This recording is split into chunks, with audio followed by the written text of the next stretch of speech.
Bonjour à toutes et à tous et bienvenue dans Animedia, votre émission 100% cinéma d'animation. Je suis Sylvain, alias Phlegmatique, et dans ce podcast, je vous fais voyager dans le monde merveilleux de l'animation. Au programme aujourd'hui, poussière d'étoiles, fanservice et Yoshi!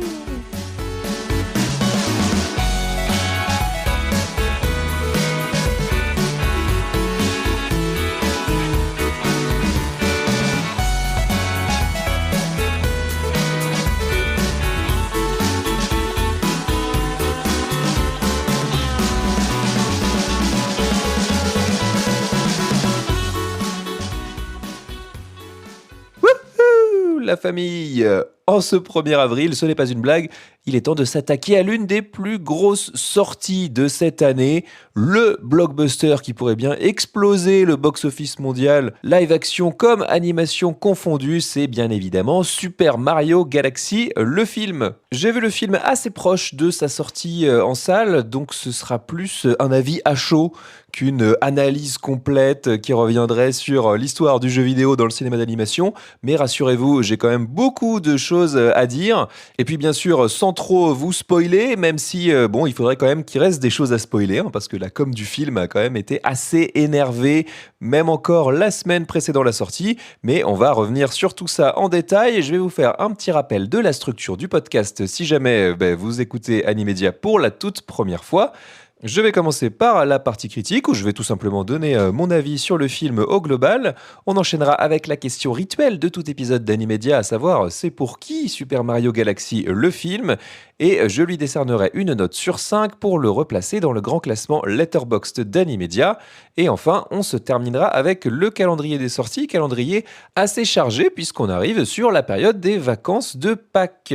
Je prends désormais le temps de le dire en début d'épisode, mais si vous aimez Animedia, surtout n'oubliez pas de liker, de commenter et de partager le podcast autour de vous, d'en parler autour de vous à n'importe quel moment du jour ou de la nuit. Même vous pouvez réveiller votre proche dans le lit et lui dire « Hey, t'as écouté le dernier épisode d'Animedia, il est vachement bien ». Surtout, n'hésitez pas à faire ça, c'est hyper important bien sûr pour faire connaître le podcast et puis l'aider à s'extraire de tous les algorithmes des différentes plateformes. Voilà, c'est essentiel tout simplement pour contribuer à ce que Animedia perdure encore de bien belles années. Allez, l'introduction est faite, je sais que vous n'attendez que ça, alors enfilez votre plus belle salopette et on part vers le royaume champignon.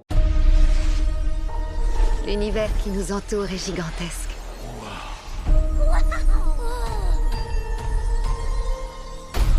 Il y a tellement de galaxies.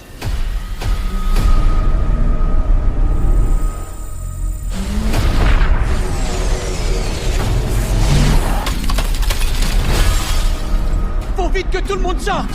Dehors! Tout le monde dehors!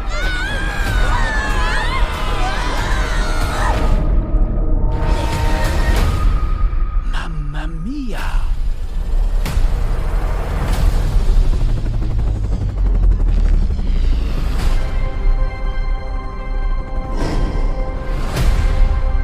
Je vous ordonne de libérer mon père.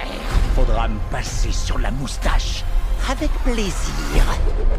À peine installés au royaume champignon, Mario et Luigi sont poussés à reprendre du service à cause d'un mystérieux appel à l'aide qui va les entraîner dans les zones d'ombre du passé de la princesse Peach. Une mission qui va propulser nos héros et leur nouvelle constellation d'amis très loin de chez eux à travers un périple intergalactique à la découverte de nouveaux mondes où se forgeront des alliances pour le moins inattendues. Super Mario Galaxy, le film, est sorti le 1er mars 2026 chez nous. Il est réalisé par Aaron Horvath et Michael Jelenic, écrit par Matthew Fogel. Au casting VO, on retrouve du très très lourd avec Chris Pratt, Anya Taylor-Joy, Charlie Day, Jack Black, Keegan-Michael Key, Benny Safdie, Brie Larson ou encore Donald Glover, rien que ça. Le film est produit par Universal Pictures et Illumination, distribué par Universal Pictures. Bon, Super Mario Galaxy le film, c'est forcément un énorme morceau, et avant d'attaquer le film à proprement parler, je vais vous parler de mon rapport plus global à la franchise Super Mario, et même forcément à Nintendo au sens large. Faut le savoir, je vais être très transparent, je suis un grand fan depuis tout petit. J'ai baigné dans l'univers Nintendo depuis très très jeune, hein. Ma première console, ça a été une Game Boy Color vert pomme, bien sûr, attention, hein, les vrais savent la meilleure couleur. Et puis j'ai enchaîné avec la Game Boy Advance, puis ma première console de salon en 2000, il me semble, ça a été la GameCube que j'ai eue avec directement Super Smash Bros. Donc c'est vous dire, le côté fanboy tout de suite de Nintendo, il est arrivé assez tôt. Et puis avant ça, même, je jouais à la Nintendo 64 chez le cousin. J'avais un copain, un voisin qui avait la Super NES. Enfin voilà, pour moi, Nintendo, c'était vraiment synonyme de jeux vidéo, en tout cas au début. Après, j'ai grandi, j'ai découvert autre chose, mais ça m'a quand même suivi. Entre-temps, j'ai poncé les Super Mario Land sur Game Boy, surtout le 3 d'ailleurs. Le 3, c'est Wario Land, donc j'ai plus joué avec Wario presque qu'avec Mario, mais la logique est la même. C'est vraiment le jeu de plateforme en 2D classique. Et j'ai joué ensuite à tous les épisodes canons de Super Mario sur console de salon, sauf Sunshine. Je sais pas pourquoi. Sunshine sur GameCube, celui-là, il est passé à la trappe de mon côté. Mais ensuite, tous les Mario Tennis, Mario Golf même, hein, j'ai joué à Mario Golf alors que j'y connais absolument rien au golf. Smash Football, bien sûr, Mario Kart, évidemment. Surtout d'ailleurs, l'épisode 8 sur Wii U. Oui, je sais que tout le monde y a joué sur Switch, mais moi, j'ai joué sur Wii U à l'époque. Mais il y avait déjà un mode en ligne, hein, c'était celui que j'ai le plus poncé. Et puis, pour le dire aussi clairement, mon épisode de Super Mario de plateforme classique préféré, c'est Super Mario Galaxy 2, encore plus que le 1. Donc, autant vous dire que quand le film Super Mario Galaxy a été annoncé, à la fois j'avais une certaine peur parce que, comme je vais vous le dire, le premier film Super Mario Bros, il m'avait moyennement convaincu et en même temps j'étais hyper impatient de voir ça sur grand écran parce que ça reste un de mes jeux préférés tout court de la vie. En fait, je suis vraiment école jeu de plateforme, 3D qui plus est, et là il y a tellement d'idées, tellement de choses. Le jeu était très beau à l'époque, hein. Je pense que forcément sur Wii aujourd'hui ça piquerait un petit peu les yeux, mais il y avait tout ce que j'aime dans un jeu vidéo, des idées, chaque niveau a été une idée. Enfin bref, l'idée c'est pas de vous faire une critique de Super Mario Galaxy 2, mais j'avais pris ça vraiment comme une grosse baffe à l'époque. C'était quasiment une des périodes où je jouais le plus. D'ailleurs, ça s'est un petit peu distendu. Le lien d'une manière générale à Nintendo c'est un petit peu distendu au point que voilà, j'ai pas acheté la Switch 2, j'avais pas non plus 500 balles à mettre dedans à cette époque-là. Mais bon, en tout cas, tout ça pour vous dire que voilà, le rapport, il est présent très clairement. Et a priori, le film Super Mario Bros, le premier, il était complètement pour moi. Je pense que c'était moi qui visais, peut-être un moi un petit peu plus vieux, qui aurait déjà des enfants et qui les emmènerait au cinéma, mais quand même, un peu dans la vague trentenaire qui continue voilà, à jouer aux jeux vidéo encore aujourd'hui. Sauf que j'ai eu un petit peu de mal. Alors on va quand même replacer le film, le premier film Super Mario Bros dans son contexte de sortie. C'était en 2023 et autant vous dire que ça a été un carton planétaire, ça vous le savez déjà, hein. Pour 100 millions de dollars de budget, il a rapporté 1,36 milliard de recettes dans le monde. Ça a été le deuxième film au box-office mondial cette année-là, derrière Barbie. Et en France, ça a carrément été le film le plus vu, avec 7,3 millions d'entrées. C'était un petit peu le renouveau post-Covid où ça y est, les gens recommençaient à aller au cinéma et ça a été vraiment un accélérateur Super Mario Bros. Une année aussi où il y avait Barbie et Oppenheimer, donc c'était globalement une bonne année d'entrée pour le cinéma, mais Super Mario, ça a été un carton absolument partout. De mon côté, comme j'ai dit, j'ai pas été spécialement convaincu. J'ai pas passé un mauvais moment. Ce serait quand même un petit peu mentir que de vous dire ça. Ce serait peut-être faire un petit peu la fine bouche. Mais en fait, c'est compliqué d'y voir autre chose qu'une pub géante qui débordait de fanservice à absolument tous les niveaux. Une des preuves de ça, c'est que je n'ai jamais revu le film. J'ai jamais eu spécialement envie de revoir le film, hein. C'est quand même quelque chose qui est arrivé, qui est reparti dans ma tête assez vite. Si j'y repense aujourd'hui, j'ai des flashs, j'ai des scènes, j'ai quand même une esthétique qui me revient parce que ça reste Super Mario, donc c'est hyper connu, mais le film en tant que tel m'a vraiment pas laissé un gros souvenir, d'autant que j'avais déjà beaucoup de mal avec certains choix qui avaient été faits, notamment le plus gros problème pour moi, ça a été pourquoi faire encore une fois de Super Mario Bros l'équivalent d'un isekai, c'est-à-dire d'avoir un univers parallèle qui serait celui du monde de Super Mario, mais qui cohabiterait avec l'univers réel, c'est-à-dire que Mario et Luigi sont vraiment des plombiers de Brooklyn de la vraie vie qui se retrouvent dans un univers qu'ils ne connaissent pas, avec un côté poisson hors de l'eau où en plus ils doivent apprendre toutes les règles de cet univers. Ça déjà pour moi c'était un petit peu curieux, c'était plus ou moins ce qu'avait fait le film Super Mario Bros dans les années 90, le film live que je n'ai jamais vu par ailleurs, Dieu m'en préserve.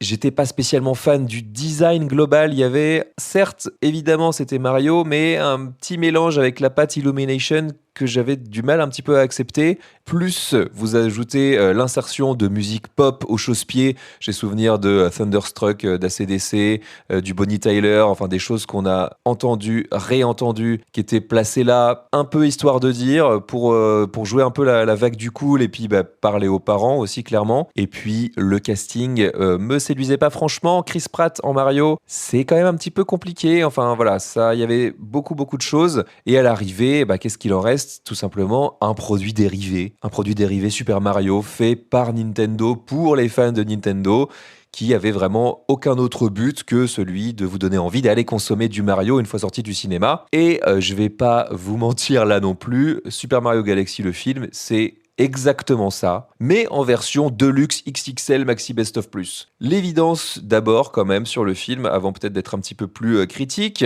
puisqu'on va attaquer maintenant la partie vraiment sur Super Mario Galaxy, c'est que le film est sublime. Ça, c'est impossible, je pense, de le prendre en défaut là-dessus. On est sur ce qui se fait de mieux dans le genre animation 3D, avec en plus un côté, je vais pas dire rétro, ce serait beaucoup dire, mais on a une nouvelle méta qui s'installe quand même globalement à Hollywood depuis grosso modo Spider-Verse, dans lequel est allé le Chapeauté 2, les Mitchell contre les machines, K-Pop Demon Hunters, bien sûr, des films Sony, c'est évident, mais aussi influencés en partie par Arcane. Même certains films DreamWorks ont un peu cette patte-là maintenant, le Robot Sauvage, le prochain film aussi DreamWorks annoncé tout récemment par les réalisateurs du Chapeauté 2, qui s'appelle L'île oubliée. Eh bien, pour le coup, ce Super Mario, il va pas du tout dans cette logique-là, et ça ne l'empêche pas d'être très très beau, avec un côté un peu plus photoréaliste, d'autant que l'univers de Super Mario Galaxy s'y prête un petit peu plus. Je vais y revenir. Mais là, on est vraiment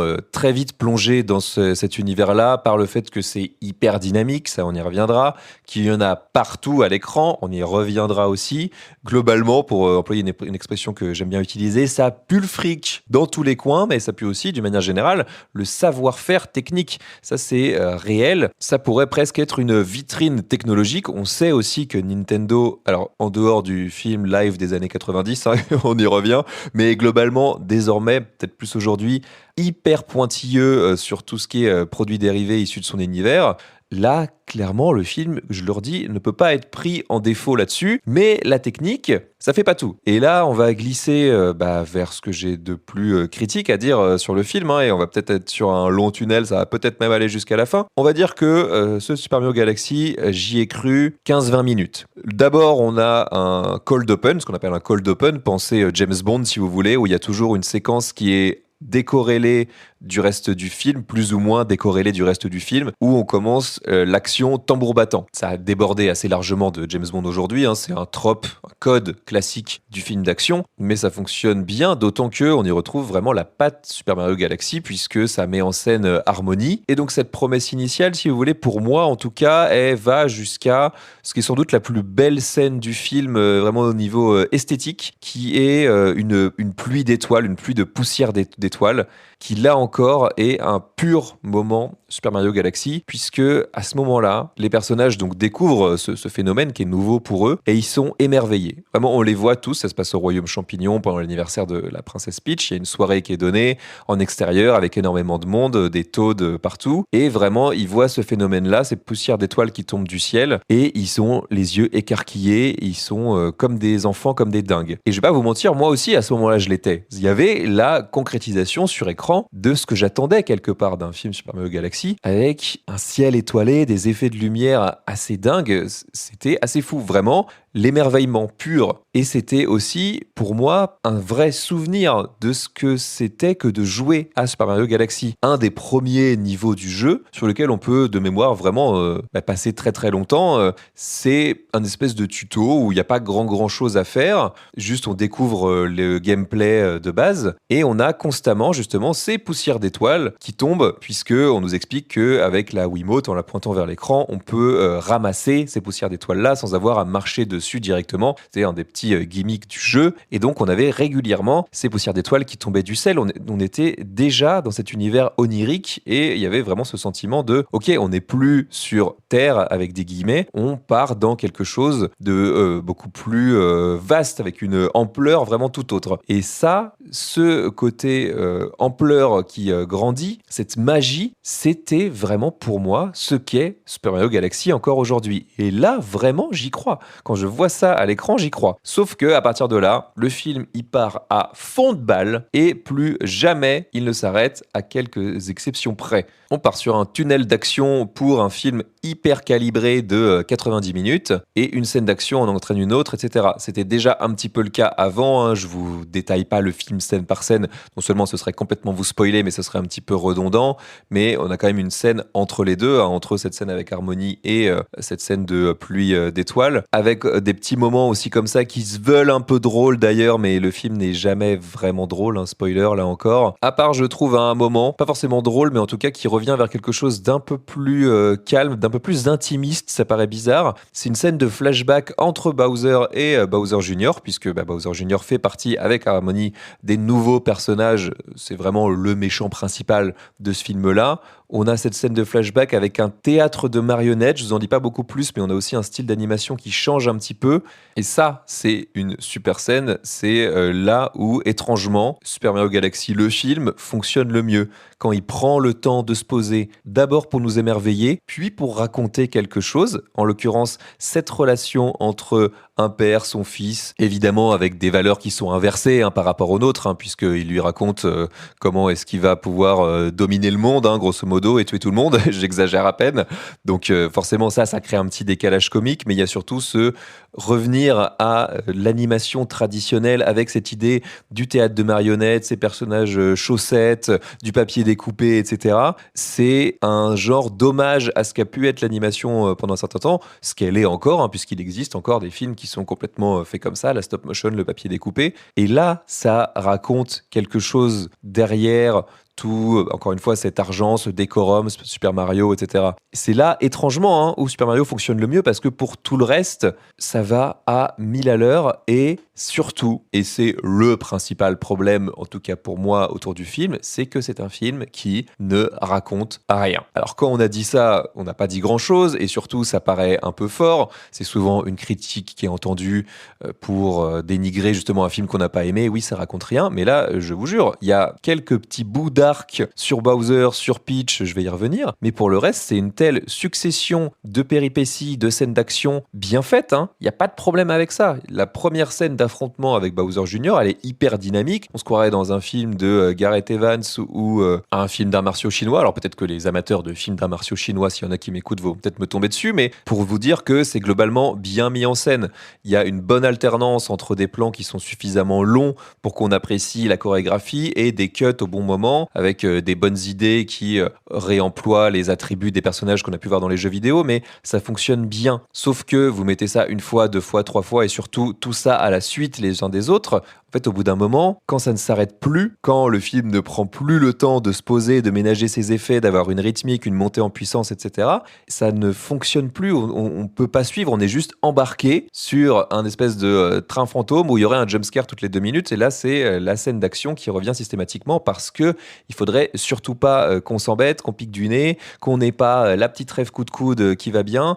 Et là, il y en a absolument partout. C'est, je le redis encore, mais il faut bien en prendre conscience, un produit dérivé géant. Si vous voulez, à la question, on met quoi de Super Mario dans le film ? Les gars ont répondu oui. Oui, on le met. On se pose pas la question, on le met. Et ça va de Super Mario Bros, le premier, de 1985, à Super Mario Odyssey, donc celui qui est sorti sur la Switch, en passant même par des trucs vraiment de niche, genre il y a tout un passage avec des persos de Super Mario Bros 2. Le roi crapaud de Super Mario Bros 2 a le droit à sa scène, avec ses sbires qui sont issus de ce jeu-là, qui est probablement un des moins joués. En gros, je vais pas vous refaire l'histoire de Super Mario Bros 2, mais de base, c'était, ils ont repris le gameplay, les éléments qui venaient d'un autre jeu et ils ont plaqué les visuels de Super Mario dessus. C'est pour ça qu'on a des ennemis et des moves même de Mario qui ne reviennent que dans ce jeu-là. Mais ils l'ont quand même mis pour vous dire que comme ça, il y a un peu un côté, on peut pas nous prendre en défaut si vous aimez ce jeu-là, si vous faites partie des 3 personnes sur Terre à l'avoir aimé, vous avez quand même votre truc. En revanche, si t'as pas les refs parce que t'as lâché Super Mario sur la NES, va trouver de la cohérence là-dedans entre le côté hyper space opéra, comme je l'ai dit, très réaliste. Il y a des vaisseaux spatiaux, il y a vraiment des choses qui sont de l'ordre du photoréalisme, et à côté, des trucs hyper exagérés. Évidemment, Bowser, des Koopas, là, ce crapaud qui parle, des souris, des singes. Enfin, c'est quand même un énorme bordel. Mais si vous connaissez Super Mario sur le bout des doigts, alors là, oui, vous allez pouvoir dire « Ah, ça vient d'ici, ça vient de là ». À titre personnel, je les ai, toutes ces refs. Même s'il y en a certaines que j'ai pu oublier, ça m'a rappelé des trucs. J'étais là genre « Oh ouais, la vache, même ça, ils sont allés le chercher ». Ok, est-ce que ça fait un bon film pour autant ? Est-ce que je me satisfais de ça ? Personnellement, non, parce que je venais quand même y chercher autre chose, à savoir un film. Après, ces petits éléments, ces coups de ref, ça peut donner quelques moments sympathiques. Je pense que ça donne justement le meilleur moment de mise en scène pure du film. Je vais pas vous le spoiler non plus, mais en gros, il y a un moment quand même où Bowser Jr. part en mode Mario Maker, c'est-à-dire que il crée un niveau de Super Mario, si vous voulez, pour essayer de battre Mario et Peach. Et on alterne entre 2D, 3D, il y a des effets sympas, et voilà, on a en gros la scène jeu vidéo du film. Je me souviens plus, pour être honnête, s'il y avait une scène équivalente dans le premier, mais là, en tout cas, c'est quand même fait avec une certaine fluidité, et il y a une certaine mise en abîme, un rapport entre le méchant et peut-être ce qui peut être aussi le joueur, puisque Mario Maker, ça a été un jeu qui est sorti où l'idée c'était de créer soi-même ces niveaux de Mario et ensuite de les partager à une communauté, de voir si en gros les gens allaient pouvoir les résoudre, de jouer à des niveaux inédits créés justement par cette communauté-là. Et un peu en gros l'idée c'est est-ce que mon niveau, quelqu'un va réussir à le terminer ? Et là c'est ce que fait aussi Bowser Jr. Donc il y a des passerelles sympathiques, ça pourrait dire quelque chose sur le médium, mais j'y vois surtout une manière de contenter tout le monde. C'est le moment où le daron, la daronne qui a joué à Super Mario Bros sur NES va se retrouver, va se dire ah oui celui-là, le même de Leonardo DiCaprio, ah oui celui-là je le connais, celui-là j'y ai joué, et peut-être va pouvoir le faire comprendre à sa progéniture qui elle n'a joué que au dernier jeu sur Switch en gros. Mais au milieu de tout ça, une fois qu'on mélange tout ça, qu'on prend cet énorme univers Super Mario au global, Galaxy en tant que tel, c'est quand même le nom du film. D'ailleurs, les personnages passent leur temps à parler d'univers. Ils sont là, ils veulent soumettre l'univers, ils vont dominer l'univers. Le film s'appelle Super Mario Galaxy. Bon, bref, peut-être que je suis un petit peu trop littéral et un petit peu trop au pied de la lettre, mais ça aussi, ça m'a fait tiquer. Bref, en tout cas, Super Mario Galaxy, dans tout ça, le film en lui-même se retrouve complètement noyé. Les spécificités du jeu se retrouvent noyées, et alors que pourtant, elles étaient réelles. À l'époque, c'était aussi une folie au niveau, encore une fois, du gameplay, mais des perspectives pour Mario. Mario a connu évidemment d'abord la 2D, de gauche à droite, puis forcément la révolution Nintendo 64 avec le passage à la 3D. Et là, on avait une 3D où ça pouvait partir dans tous les sens. On partait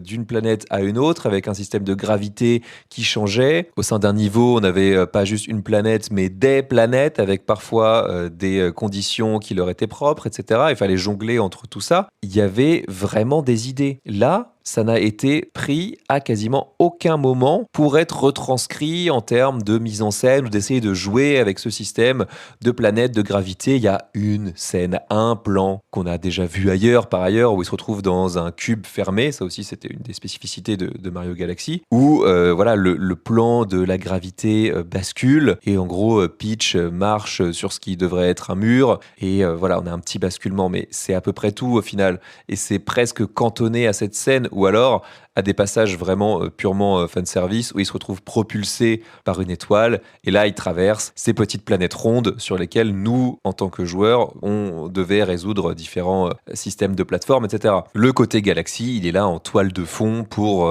justifier le fait de faire un genre de space opéra.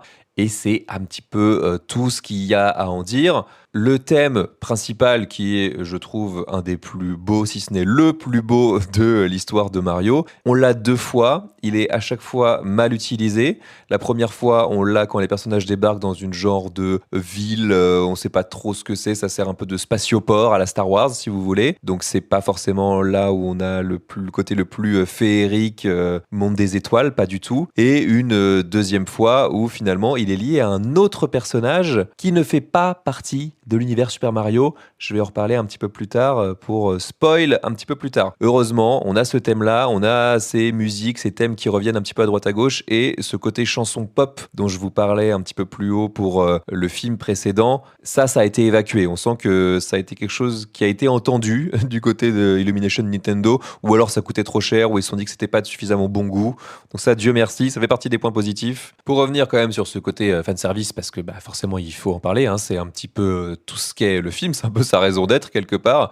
Il a parfois des niveaux un peu débiles, comme ces micro-scènes dans le royaume champignon, puisque Peach part toute seule devant pour répondre justement à cet appel de détresse, et Mario et Luigi se retrouvent en charge du royaume champignon et vont devoir donc résoudre des micro-problèmes. Voilà, ça dure 1 minute 30, 2 minutes à l'écran, mais c'est un prétexte pour nous montrer des costumes, tel personnage, tel méchant issu de tel jeu, etc. Et ça, le film le fait constamment, et surtout, on enlève cette scène du film, ça ne change absolument rien. Mais elle est là pour pouvoir dire, regardez, ça aussi, on l'a mis. On a un autre exemple, je vais pas vous surcharger parce que sinon, encore une fois, je vais tout vous raconter, mais Super Mario Galaxy, il y a une planète assez iconique qui est régie par des abeilles, et on va découvrir un costume de Mario abeille, et on va pouvoir se déplacer comme ça sur des alvéoles de miel, en gros, quoi. Là, on l'a, cette reine abeille, hein, parce qu'elle fait partie du monde de Mario Galaxy. Elle est même doublée par Issa Rae. Alors, Issa Rae, elle n'est pas très connue chez nous. Aux États-Unis, c'est quand même quelqu'un du monde de la télé, principalement, du monde de la comédie plutôt. Mais c'est pas n'importe qui. Cette reine abeille, elle vient pour dire qu'elle est là. Elle a une scène, doit avoir franchement 5-6 lignes de dialogue au maximum. Et c'est tout. Rien. Ce monde n'est absolument pas traité. On nous fait une scène derrière qui n'a même rien à voir, où en fait ces abeilles sont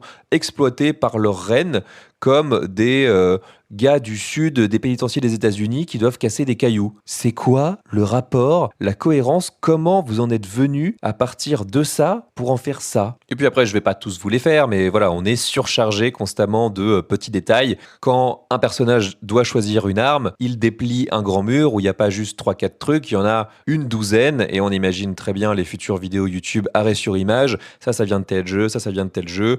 T'as la ref, coup de coude, etc. On y revient, et c'est aussi sur ça clairement que va capitaliser le film. Mais en plus de ça, parce que visiblement ce n'était pas assez, ce fanservice, il déborde même du cadre de Super Mario pour partir sur l'univers Nintendo au sens large. On a un moment comme ça, Bowser Jr. qui ne se sert pas d'une de ses armes habituelles, mais d'un accessoire de console Nintendo, je vais pas la révéler ici, qui est quand même bien connu des fans, même si c'est un truc assez mineur. Mais voilà, là encore, c'est pour vous dire, hey, toi aussi t'as joué avec ça, ou tu sais ce que c'est, regarde-le s'en servir maintenant. Mais déjà avant ça, on avait eu un nouvel arrivant, un nouveau personnage, encore une fois. C'est un semi-spoil parce que il a été révélé via une affiche personnage avant le film, alors que je pense que c'était quand même quelque chose qui méritait d'être gardé secret. Donc après, peut-être que vous ne l'avez pas vu, c'est tout à fait possible, hein, mais ça a été annoncé par la com du film. Donc, je vous le dis, c'est un mini-spoil. Vous pouvez faire pause là et avancer de 3-4 minutes si vous voulez pas être justement spoilé de ça. Mais donc, ce nouveau personnage qui débarque à un moment donné dans le film, dans le spatioport dont je vous parlais un petit peu plus tôt, c'est Fox McCloud, un héros de la série Star Fox, qui n'est pas la série la plus bankable de Nintendo, loin s'en faut. Hein. D'ailleurs, je crois que ça fait 10 ans quasiment aujourd'hui qu'il n'y a pas eu de nouveau jeu Star Fox. C'est une série qui a commencé sur Super NES, qui a eu son heure de gloire, si on peut dire, sur N64. Et puis, moi, j'ai découvert à titre personnel via un super jeu d'aventure GameCube qui s'appelait Star Fox Adventures, où normalement, en gros, c'est un personnage, c'est un pilote de vaisseau spatial, et le jeu, c'est plutôt un shooter spatial. Et là, Star Fox Adventures, c'était vraiment un jeu d'aventure à la Zelda, où on se battait avec un bâton dans des donjons, etc. Et c'est pas, voilà, une série qui est forcément hyper connue du grand public, mais Fox a eu ses heures de gloire grâce au jeu Super Smash Bros dont j'ai parlé, notamment Super Smash Bros Melee, celui sur GameCube qui reste très joué aujourd'hui, où c'était un des personnages top tier du jeu, le personnage ultime du jeu parce qu'il était super rapide notamment. Et donc là, on l'a dans un film Super Mario, hein, donc Nintendo cherche très clairement à imbriquer ces différents univers, ne se cache absolument pas de faire ça. Ça donne lieu quand même à une petite origin story en 2D, plus ou moins animée, avec des designs pas trop dégueux, hein. Là encore, des refs évidemment, puisque une des refs les plus connues de l'univers Star Fox, c'est le fameux Do a Barrel Roll, qui est devenu un mème et qui se retrouve non pas une fois, mais 2 fois même carrément dans le film, histoire de bien, voilà, vous avez compris, on l'a mis. Et quand j'ai vu ça, quand j'ai vu cette affiche, c'était une semaine à peu près avant la sortie du film, je me suis dit, maintenant il reste plus qu'à faire un film Super Smash Bros finalement, hein. Et j'étais pas si loin que ça de la vérité, je vous en dis pas plus, mais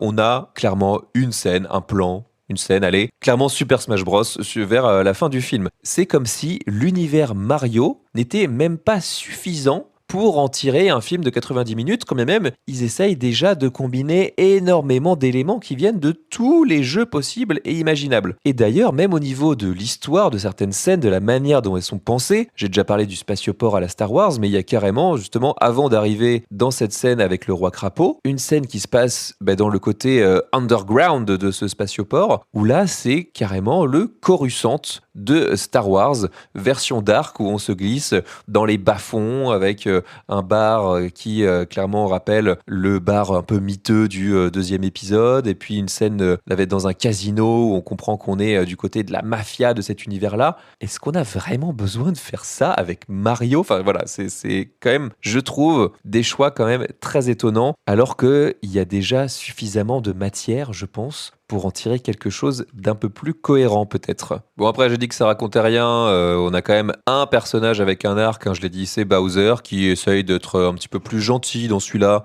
puis qui redevient méchant quand même à la fin, faut pas déconner. On a aussi un petit semblant de quelque chose avec Peach, hein, si vous vous souvenez du pitch que je vous ai fait au début, où on parle d'aller dans les tréfonds de son passé ou je sais pas quoi. Oui, effectivement, elle est à la recherche de ses origines. Et puis elle les retrouve, ses origines, hein, pas de problème, dans un bouquin qui traînait sur un guéridon. Et puis hop, voilà, c'est réglé. Harmony, c'est un nouveau perso, super. Elle a une scène hyper badass au début, trop bien. Mais derrière, elle passe tout le reste du film emprisonnée. On ne la retrouve que à la fin. Et quand je vous dis la fin, c'est la toute fin, hein. Elle doit avoir quoi ? Une ligne de dialogue en plus, passer en gros les 5 premières minutes du film. Et on est allé chercher Brie Larson pour faire ça. Pareil, Yoshi, c'est Donald Glover. Et pourquoi faire ? À quoi ça sert ? Vous pouviez pas utiliser une banque de sons de Yoshi, non ? Fallait que vous rajoutiez une star de plus sur le film, que même on ne reconnaît à aucun moment que c'est lui, hein, si vous voulez. Même prendre Vin Diesel pour faire Groot, ça a déjà un petit peu plus de sens. Là, bon. D'ailleurs, Yoshi, il faut le dire aussi, hein, il utilise sa langue pour se déplacer, pour faire des choses un petit peu fun, pratiques aussi, mais que à des moments très précis, quand le scénario lui demanderait de ne pas le faire, parce qu'il faut créer une scène de tension, quand il faut aller récupérer quelque chose quand c'est dans un arbre au hasard, là non. Là, il utilise sa langue pour grimper dans l'arbre, mais pas pour récupérer l'élément en question. Enfin bref, il y a des petites choses comme ça, c'est une succession de ce que je considère être quand même des énormes manquements d'écriture, où on essaye quand même un petit peu de nous prendre pour des jambons. De la même manière, il y a cet élément qui parcourt le film, on sait pas trop pourquoi, on essaye de nous vendre une espèce de romance entre Mario et Peach, qui est quelque chose qui, parcourt un petit peu la série comme ça, mais non, c'est pas possible. On est sur un film Nintendo, fait aussi pour les enfants, et puis dans les jeux vidéo, ça n'existe pas à aucun moment. Ok, à la fin des jeux, elle lui donne un petit bisou. Et là voilà, c'est ce qu'on a à la fin du film, un petit bisou. Mais on n'aura pas plus, c'est pas possible. Donc pourquoi est-ce qu'on a ces dialogues qui nous vendent cette romance-là avec ces scènes gênantes ? Ah, il faudrait que tu l'invites à dîner, et puis... Mais non, vous pouvez pas faire ça, ou surtout, ça ne sert à rien, ça ne mène à rien. Mais il faut combler, il y a quand même des petits moments où il faut combler ces scènes de voyage. Mais il y a peut-être mieux à faire, encore une fois, non ? Vous pouvez peut-être chercher de faire un petit peu mieux. Je trouve un des symboles, c'est encore une fois très symbolique, mais de cette non-écriture. Si vous vous souvenez, dans le premier, on avait un Luma, déjà, hein, c'était un petit peu un teasing vers la suite, un Luma psychopathe qui se retrouvait prisonnier de Bowser, et son seul gimmick, en gros, c'était de lâcher des phrases hyper dark du genre « il ne sert à rien de lutter, la mort va nous trouver tous à un moment », ce genre de choses qui contrastaient évidemment avec son apparence et sa voix toute mignonne. D'ailleurs, ça a été un gimmick qui a été repris largement depuis pour plein de films d'animation. J'ai en tête Le Robot Sauvage notamment, mais vraiment pas que. C'est vraiment devenu un trope, quoi. Là, on est dans Super Mario Galaxy. Harmony, elle est entourée de Luma. Alors, je sais plus ce qui devenait ce Luma à la fin du premier film, hein. Mais peut-être que ça aurait été le moment de l'imbriquer avec tout ça, de créer justement un décalage entre lui et les autres, ou de le faire revenir. Eh ben non, il revient juste pour une scène post-générique qui encore une fois n'apporte rien hein, et qui en plus surexagère ce truc-là. À ce moment-là, on a peut-être oublié quand même qui il était, d'autant que cette scène post-générique, elle nous a été quand même spoilée dans la bande-annonce, donc c'est des choix, encore une fois, très bizarres, qui font dire que on n'est pas tellement là pour nous raconter une histoire. Globalement, et je vais finir quand même là-dessus, il y a le temps pour rien dans ce film. Voilà, il faut 90 minutes, pas une de plus. On concasse tout ça là-dedans. La fin en elle-même est complètement expédiée. D'ailleurs, j'ai été surpris de voir que c'était vraiment la fin, la scène finale. On nous remet encore un petit peu de fanservice. Ah oui, tiens, Super Mario World, l'épisode Super NES, on l'avait pas encore casé. On va le mettre maintenant.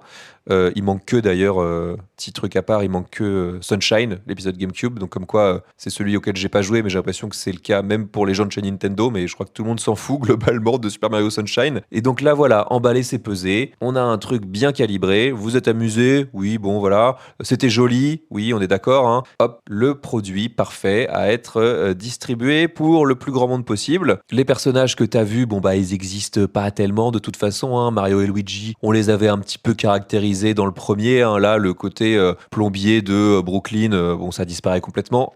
À vrai dire, c'était pas la meilleure idée du premier film, mais là, ils sont plus que des coquilles vides, quoi. Vraiment, comme les personnages du jeu, vous me direz. Mais de toute façon, si on a envie de les retrouver, ces personnages-là, on lance notre console et puis on se fait une partie du jeu Mario qu'on a, tout simplement. L'idée, encore une fois, c'est de relancer la hype, de te repousser à consommer du Nintendo au global.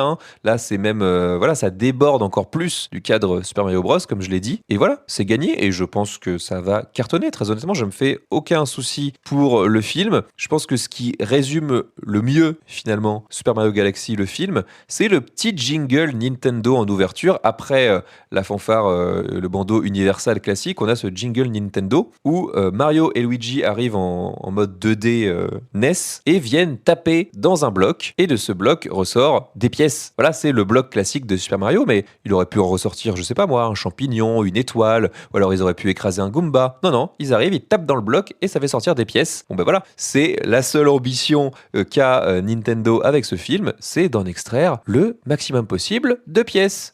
Fidèle Koopa, votre roi est de retour. Hurrah, l'Empire roi. Bientôt, le nom de Bowser fera de nouveau trembler.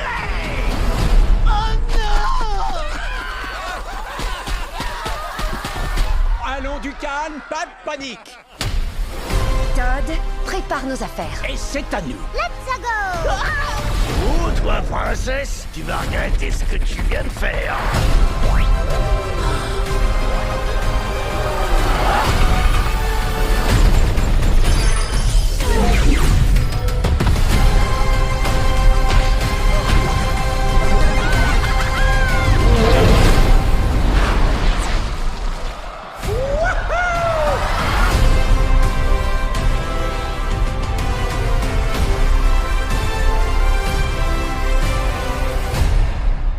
On en arrive à la question rituelle de tout épisode d'Animedia, à savoir c'est pour qui Super Mario Galaxy, le film.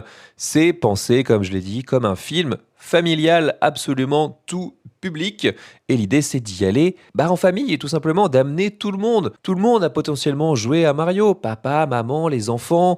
Vous avez peut-être pas joué au même, mais comme ils sont absolument tous dans ce film-là, il y en a forcément un qui va vous parler. Donc oui, allez-y, tous ensemble. Vous allez passer 1h30 bien tassée avec le gros seau de popcorn. Et puis voilà, ce sera très bien. On passera à autre chose dès le lendemain. C'est pour qui également les fans de Mario, les fans de l'univers Nintendo, même au sens large. Parce que là, si vous êtes un gros fan de Super Smash Bros, de Star Fox, si ça existe, ou de Nintendo, c'est fait pour vous. De la NES à la Switch, on y revient. Alors pour moi, en l'occurrence, ça n'a pas suffi.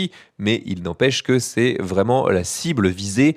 Et puis les produits Nintendo ont tellement atteint un statut dans la pop culture, si vous voulez, que le public, il est quand même assez gigantesque. C'est pas pour rien que le premier avait fait 1,3 milliard au box-office. Et puis, ce n'est pas pour vous si vous avez jamais touché à un jeu Mario de votre vie. Là, c'est même pas la peine d'approcher ça avec un bâton. Vous n'allez à rien biter. Et puis, si vous aimez les films contemplatifs, les personnages creusés, là, c'est pas du tout pour vous non plus. Ça va à fond de balle pendant tout le film. Donc, même si c'est que 1h30, vous allez les sentir passer comme si c'était le kart de Bowser qui vous roulait dessus. En ce qui concerne la note pour replacer Super Mario Galaxy, le film, dans le grand classement Letterboxd d'Animedia, je vais lui décerner la note de 2,5 sur 5. Oui, vous allez me dire, c'est à la fois pas beaucoup pour un film aussi beau et en même temps un peu trop par rapport à tout ce que j'ai pu en dire, mais c'est justement parce que il a ses qualités et ses défauts-là que je peux décemment pas ni le mettre plus haut ni plus bas. Les points positifs, je l'ai dit, c'est quand même hyper beau, des beaux techniques, il n'y a aucun problème. Il y a vraiment quelques scènes qui sont à tomber, quoi qu'on en pense. Si on voit un film d'animation par an ou un film d'animation tous les 5 ans avec ses enfants ou je ne sais quoi, oui, là, on est clairement sur du grand spectacle. En tout cas, en termes d'argent à l'écran, on se moque pas de nous, c'est sûr. Je l'ai dit aussi, la mise en scène par moment est efficace. Il y a même quelques idées un petit peu qui surnagent, notamment deux que je vais retenir. Celle du Shout-Out Bowser avec Bowser Jr. qui joue à Mario Maker et le générique de fin. Alors c'est pas un troll pour dire le mieux c'est la fin une fois que le film est terminé. Non, c'est que on retrouve dans le générique de fin les marionnettes de la scène entre Bowser et Bowser Jr. Et alors la marionnette de Bowser, c'est juste le meilleur perso du film. J'adore vraiment ce qu'ils ont réussi à faire là pour le coup en termes d'animation, où c'est un élément diégétique animé du film dans un film animé, mais animé avec un autre style d'animation pour nous faire croire que c'est de la marionnette et enfin, là, il y a quand même du boulot. Ça, c'est indéniable. Et vraiment, pour le coup, c'est assez bizarre à dire, mais pendant le générique de fin, j'ai vraiment le sourire jusqu'aux oreilles parce qu'ils exploitent l'idée encore un peu plus que pendant la scène en question. Donc, vraiment, restez pendant le générique de fin, je vous en conjure.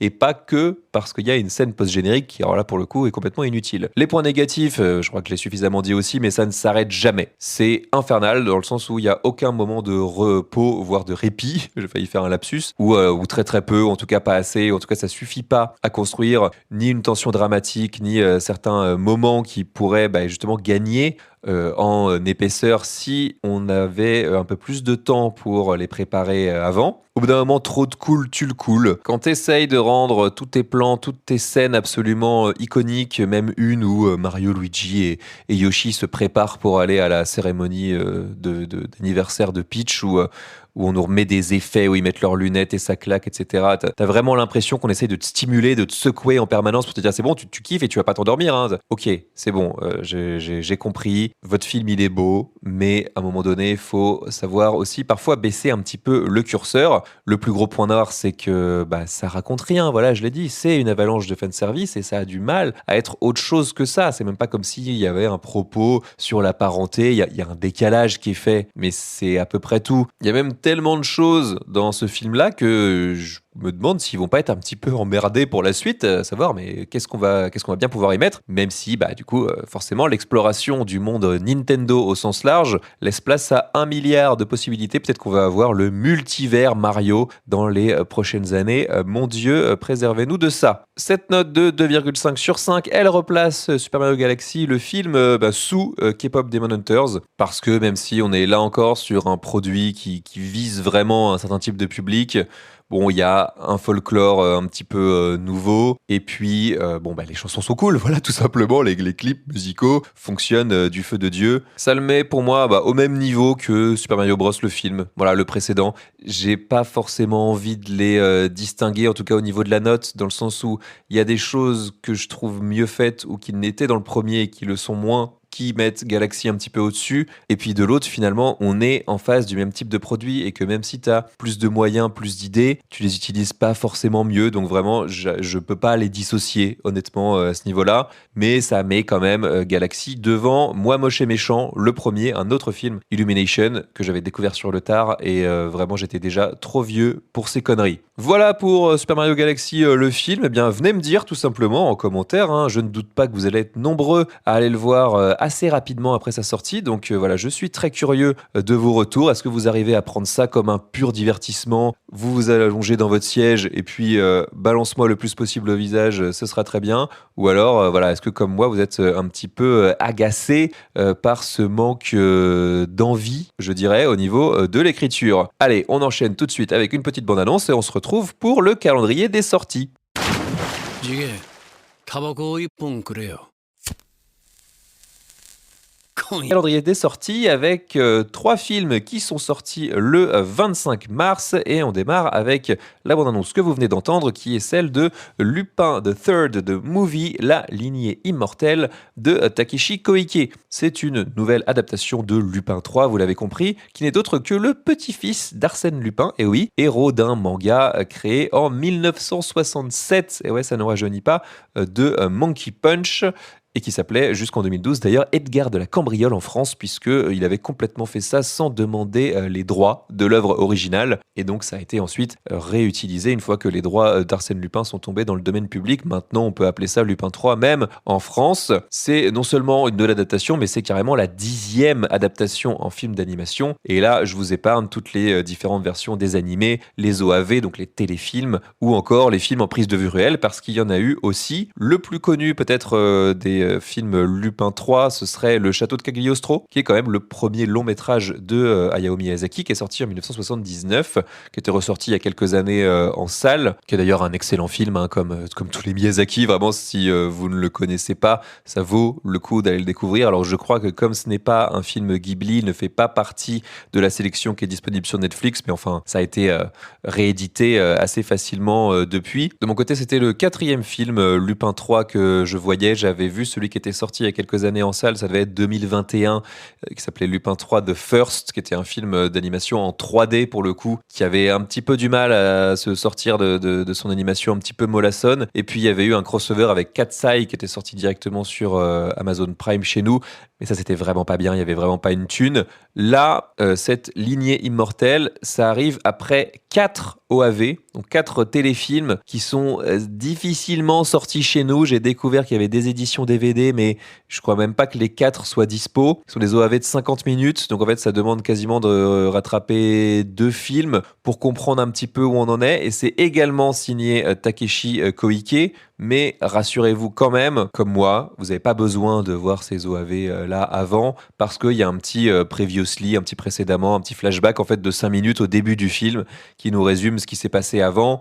C'est à la fois pas hyper nécessaire et en même temps, on va pas se mentir, ça rend le film un petit peu bordélique, un petit peu confus, surtout très dense. En fait, il y a forcément beaucoup de personnages qui ont vécu des trucs avant ce film-là. Et un petit peu comme Galaxy, finalement, le film ne nous laisse pas trop le temps de respirer, hein. C'est vraiment une succession de péripéties, de scènes d'action. On est sur une île où se terre un grand méchant, si vous voulez, et on sort assez nettement du cahier des charges traditionnel d'un film Lupin 3, où c'est quoi l'idée la plupart du temps, on va avoir un élément, un objet à cambrioler, ou en tout cas quelque chose qui est convoité, un MacGuffin grosso modo, et où Lupin et son équipe vont devoir s'en emparer, ou ils vont empêcher quelqu'un d'autre de s'en emparer. Souvent, il y a plusieurs clans qui s'affrontent.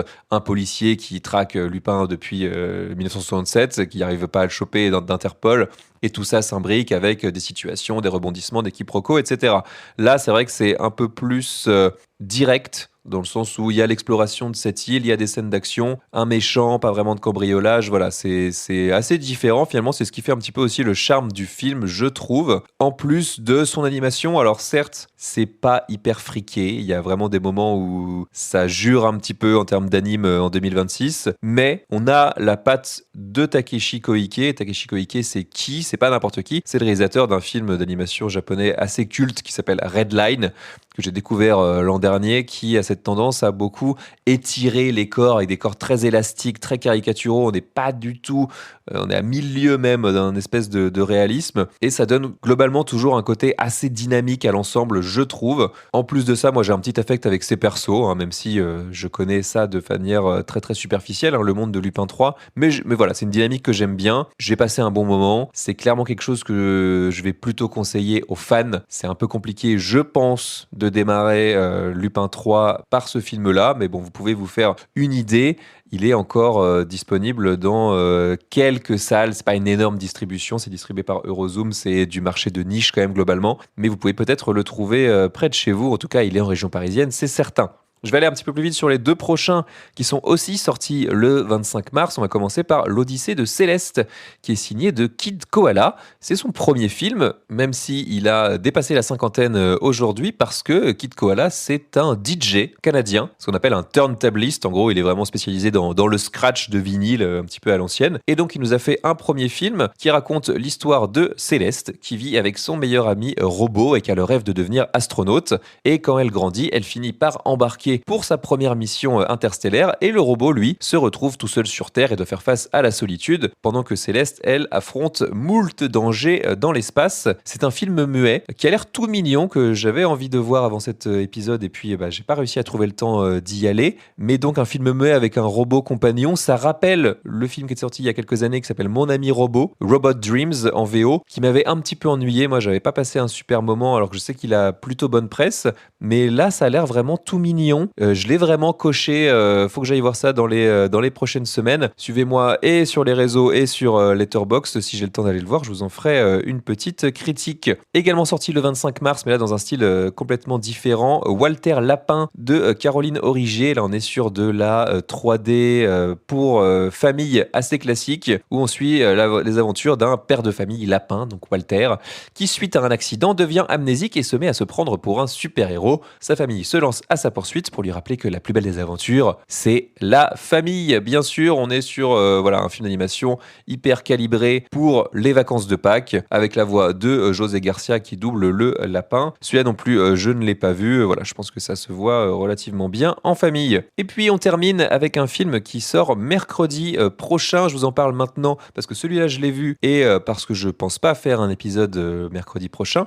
Ça s'appelle Les Contes du Pommier de Jean-Claude Rozek, David Soucoupe, Patrick Pass et Léon Widmar. Vous allez comprendre pourquoi il y a 4 réalisateurs, parce que c'est une coproduction franco-tchéco-slovaco-slovène, et c'est une succession de contes, comme le nom du film l'indique, en stop motion, où chaque section du film est signée d'un réalisateur différent. En fait, il y a une section principale qui est réalisée par Jean-Claude Rozek, le réalisateur français, et ensuite 3 contes qui sont racontés par un des personnages du film. L'histoire, je vous la fais rapidement. Lors d'un séjour chez leur grand-père, Suzanne, 8 ans, s'improvise conteuse auprès de ses 2 frères Tom et Derek afin de combler l'absence de leur grand-mère qui vient de décéder. C'est une adaptation de nouvelles pour enfants de l'écrivain tchèque Arnost Goldfam et le bouquin original s'appelle Of Unwanted Things and People. C'est des récits qui parlent de deuil, de vieillesse et de conflits familiaux, donc des choses qui sont quand même assez lourdes, assez profondes quand même, à hauteur d'enfant, sur le ton de l'humour et via un prisme fantastique. À chaque fois, il y a un élément fantastique différent d'ailleurs au sein du film, mais ça traite quand même les sujets en profondeur. Ça va vraiment au bout des choses. J'ai trouvé que c'était vraiment une super surprise, pleine de tendresse, pleine de bons sentiments. La stop motion en elle-même est hyper quali, c'est assez drôle parce qu'on a vraiment 4 styles. Le film ne cache pas le fait que chaque section du film a été animée par une équipe différente, avec des moyens peut-être différents aussi. Mais cette diversité, non seulement je trouve que ça fait la force du film, mais en plus ça arrive à garder quand même une cohérence globale. C'est vraiment un film que je vous recommande pour le coup. Ça sort le 8 avril, Les Contes du Pommier. Ça aussi, pour une séance en famille, c'est top. Et ça permettrait d'aborder tous ces sujets qui sont traités dans le film. Donc n'hésitez pas. On en arrive à la fin de cet épisode d'Animedia. J'espère qu'il vous a plu. Je vous fais un point quand même tardif sur les Oscars. Alors pourquoi est-ce que je relègue ça en fin d'épisode ? Parce qu'il n'y a eu absolument aucune surprise. Voilà, les 2 statuettes ont été récupérées comme prévu par K-Pop Demon Hunters. À la fois la meilleure chanson pour Golden, ça c'est complètement mérité et il n'y a aucun problème, et celle de meilleur film d'animation.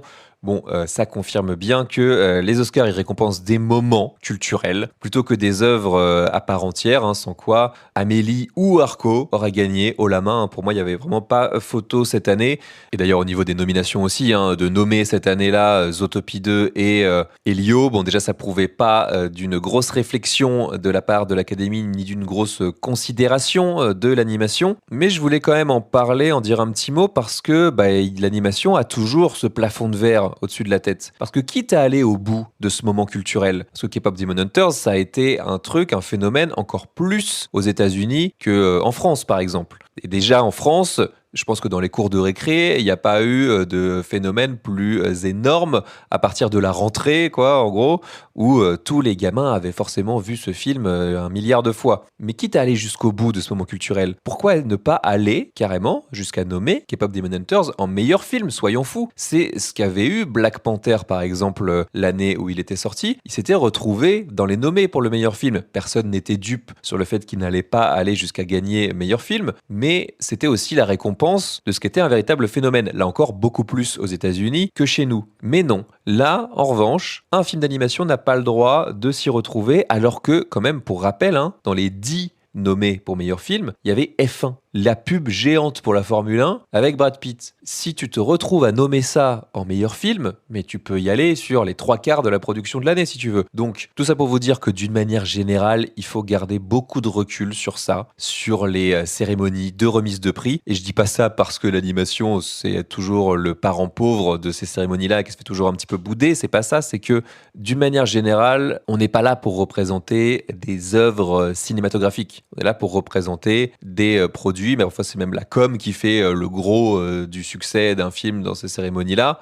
Mais bon, c'est de bon ton actuellement, qui plus est, on le retrouve de plus en plus sur les réseaux sociaux, de y aller de son petit pronostic, de même live tweeter ou de montrer des vidéos de ses réactions face à cette cérémonie, de leur donner énormément d'importance alors que ça n'empêche personne, d'aller voir ces films-là, de les aimer. C'est pas parce que tel film a reçu l'Oscar ou le César qu'il est forcément meilleur qu'un autre, et à l'inverse, c'est pas parce que le film que vous aimez n'a pas été récompensé dans ces cérémonies-là que c'est forcément moins bien. Donc, je suis, pour vous dire, très content que toute cette saison des récompenses soit terminée, pour qu'on reparle un petit peu de cinéma, qu'on remette un petit peu le cinéma au centre de tout ça. Alors, j'ai été très content, notamment pour Maëlys Valade, la réalisatrice d'Amélie et la métaphysique des tubes, parce que je l'ai vue vivre sa meilleure vie, que ce soit à Los Angeles ou ailleurs, à prendre des selfies avec toutes les stars hollywoodiennes. Très contente pour elle, pour, d'une manière générale, les équipes de ces films-là, qu'ils aient pu vivre cette occasion quand même rare, je pense, dans la vie d'un cinéaste, de se retrouver au milieu de tout ça.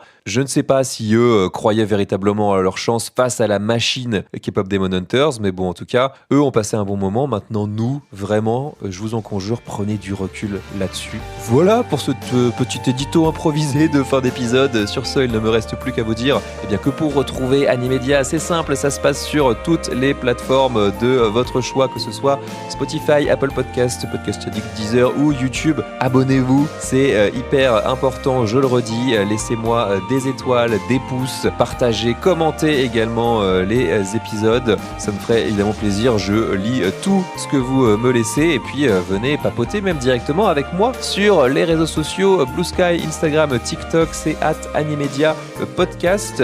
On se retrouve très prochainement. Je ne sais pas exactement quand, mais je vous redirai ça justement sur mes réseaux pour parler d'un prochain film d'animation. D'ici là, portez-vous bien et des bisous. Ciao.